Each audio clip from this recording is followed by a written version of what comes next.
Losing a loved one is never easy. Many of our families today are buried at a national cemetery somewhere here in Texas.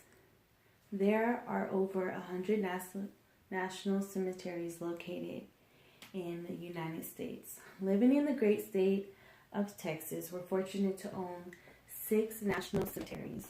One located in Dallas as the largest cemetery, one up the street in Austin, one located 8 hours away in the beautiful desert of El Paso on Fort Bliss, and one in Houston, and one right here in the great city of San Antonio, Fort Sam Houston National Cemetery is home of thousands of soldiers and their dependents.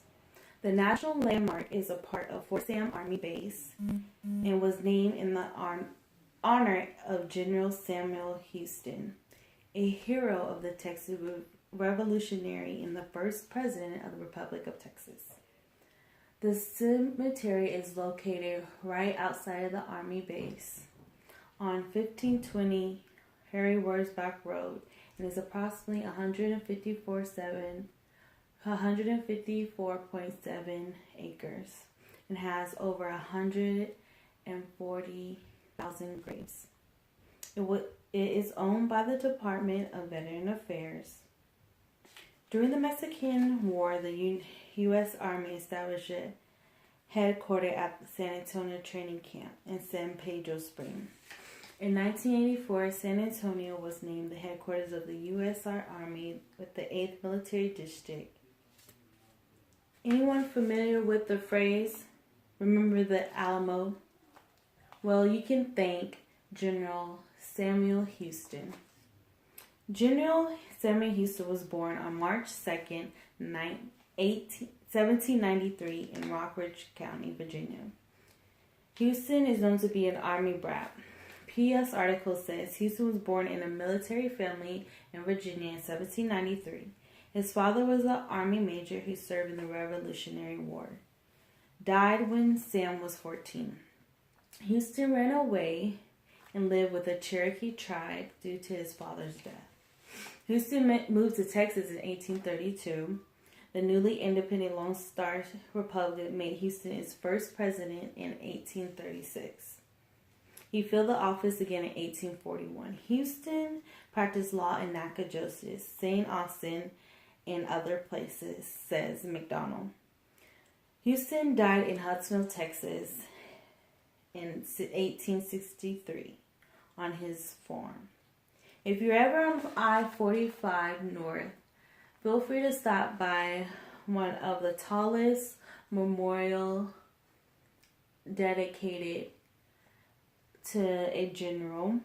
It is 67 feet tall and is called a tribute to Carriage.